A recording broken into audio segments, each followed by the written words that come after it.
creamy, velvety, sumptuous butter chicken without the decadence, the high fat, the high calories. Is it even possible? Let's find out. So today, I'm going to create a lighter, healthier version of the popular butter chicken. My goal is not to sacrifice any of the texture, flavor, or taste of the original dish. Essentially, butter chicken is chicken that's been browned or charred in a tandoor oven and then coated with a rich gravy that's been enriched with butter.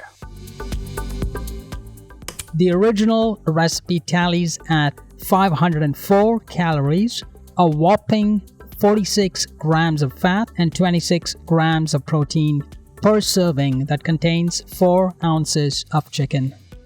My goal is to reduce the fat and calorie content of the original to produce a dish that is approximately 260 calories, 7 grams of fat, and 26 grams of protein per serving. In the original recipe, butter, cream, and chicken thighs have the high-fat, high-calorie components. In this modified recipe, I'm substituting heavy cream with 2% low-fat milk, chicken thighs with chicken breasts, and butter with light butter. The light butter and low-fat milk substitutions will help retain the creaminess and velvety feel of the original recipe. To make up for the loss in thickness of the texture of the sauce, with the above substitutions, I'm adding cashew nuts, raisins, and all-purpose flour. These additions will also add slightly to the calorie and fat content of the dish. In total, adding the savings gained from the substitutions and subtracting the increases from the additions, the total reduction of calories and fat per serving is 159 calories and 28 grams fat, respectively. Therefore, the final recipe should have approximately 260 calories, 7 grams of fat, and 26 grams of protein per serving. If you prefer chicken thighs to breasts, don't substitute it. The chicken thigh version will have around 310 calories, 15 grams of fat, and 26 grams of protein per serving. One other thing, besides tomatoes, I've also added copious amounts of tomato paste to retain the rich red color of the dish that fades when we add milk later in the process. Also, since most of us will not have a tandoor oven that can cook at 900 degrees to produce the charred meat, we will use other methods to be discussed later. First, let's get the vegetables ready for the dish. 1 1/4 cup chopped onions.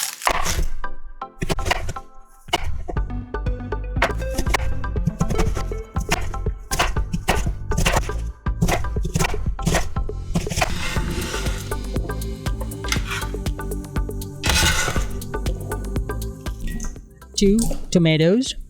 Instead of regular tomatoes, I'm using a couple of small cherry tomatoes here. 1/2 cup chopped cilantro.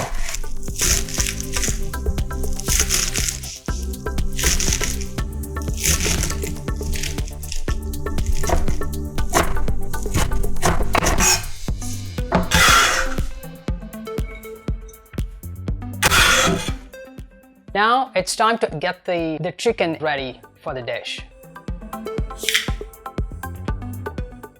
Cut 2 pounds chicken breasts into large 3-4 inch pieces, which are easier to handle in the oven and will not dry as much, which could lead to overcooking. At the end, after the chicken is cooked, you can cut it into smaller pieces as discussed later.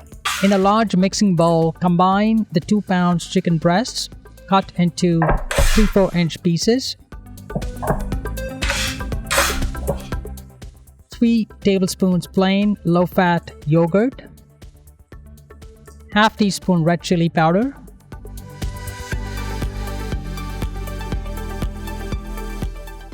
1/2 teaspoon ground turmeric,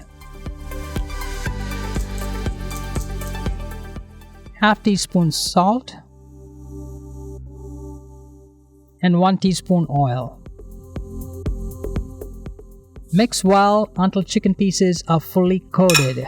Although I didn't do it here, you could create a few cuts or slits on the chicken pieces to allow more of the mixture to seep into the chicken. Cover and refrigerate for about 30 minutes or between 4 to 24 hours for a softer texture and if you got the time. Now let's start with the recipe. Add 1/4 inch piece of ginger and 3/4 clove garlic to a mortar and pestle. Grind until you get a smooth paste to produce roughly about 1.5 teaspoons ginger garlic paste. Keep aside. In a small saucepan, combine 2.5 tablespoons cashew nuts and 1 cup water. Turn the heat to high and bring to a boil. Reduce heat to medium-low and simmer for 5 minutes until the nuts have softened. Strain and set aside to cool. Transfer to a small blender or mortar and pestle. Add 2 tablespoons raisins and 1.5 teaspoons dried fenugreek leaves, that is kasuri methi, and blend until you get a smooth paste. If you need to smoothen the texture further, add up to 1 tablespoon of water to the blender and blend some more. Now it's time to create the charred or the browned meat. I don't have a tandoor oven that can heat up to 900 degrees Celsius, but I'm going to simulate a tandoor oven using certain strategies that I picked up from America's Test Kitchen. If you have an oven with a broil option, line a foil sheet beneath the grill of a broiler pan.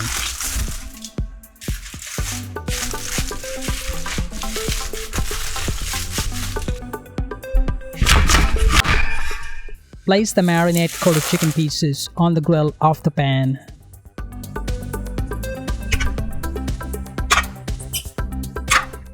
Place the broiler pan on an oven rack about 6 inches below the heating element. Broil on the low option for about 9 minutes or until the surface of the chicken is slightly charred or browned. Then take the pan out, flip the chicken pieces,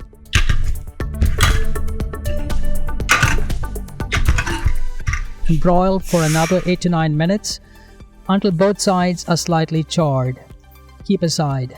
The yogurt marinade, when exposed to high heat, helps brown the meat quickly due to the Maillard reaction, simulating the charred effects of a tandoor oven. I picked this tip up from the folks at America's Test Kitchen. If you don't have an oven, use a regular frying pan. Add 1 teaspoon of oil or 2 to 3 sprinkles of cooking spray around the pan. Place the chicken pieces into the pan in small batches with at least 1/4 inch space between each piece and saute for about 3 minutes until the exterior is lightly brown. You don't want to overcrowd the pan, else the meat will steam and not brown. Flip the chicken pieces and saute the other side for another 2 to 3 minutes until the exterior is lightly brown. Keep aside. As the chicken is cooking, let's now prepare the sauce into which the chicken will be put into once the chicken is cooked. Add 1 tablespoon light butter to a Dutch oven or kadai pan and turn the heat to medium-high. When the pan is hot and the butter shimmers, add 1 1/4 cup chopped onions and saute for 3 minutes. Reduce heat to medium. Add 1.5 teaspoon ginger garlic paste that was kept aside and cook for another 3 minutes. At any time during the saute, if the food sticks to the bottom of the pan, add a little water, 4 tablespoons or more, and stir. Add 1.5 teaspoon ground coriander and cook for 1 more minute.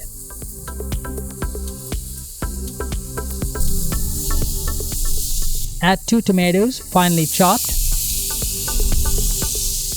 and half cup tomato paste and cook for 5 minutes.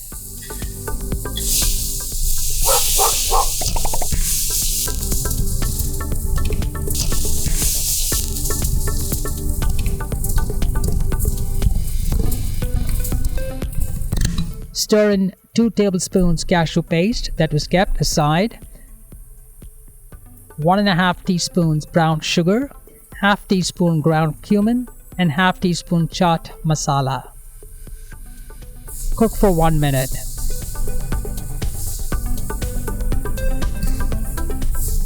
Add 2 tablespoons all-purpose flour and whisk until the powder blends in with the sauce. This helps thicken the sauce and will help prevent the milk from curdling when we add it later. Now the chicken is finished cooking and it's time to add the chicken into the sauce. But before we add it, let's rest the chicken for about 5 minutes or so that it regains some of the moisture or the juiciness that was lost during the cooking process. Cut it into small pieces about 1 inch or so that can fit on a fork. Now add 3 cups low-fat milk and the chicken to the sauce. Turn the heat to high and bring to a boil.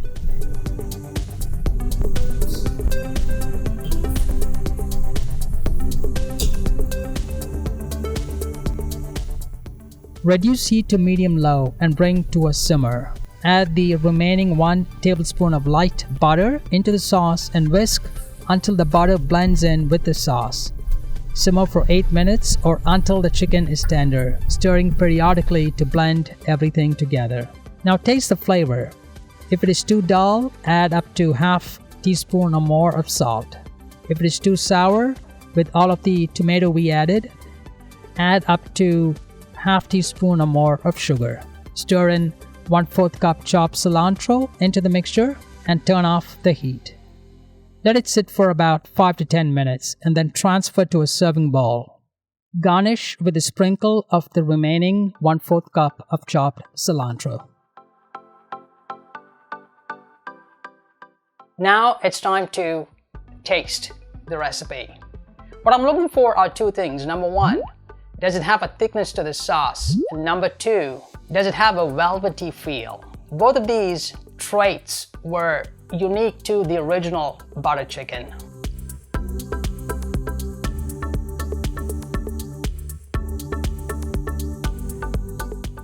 The substitutions that we made definitely have thickened the sauce and have given it a velvety feel. And in terms of taste, texture, and flavor, it's very, very close to the original. Honestly, I would be hard-pressed to pinpoint major differences. But then again, I'm biased because I made the dish. So if you could try it out and let me know in the comments below how it turned out for you, that would be awesome.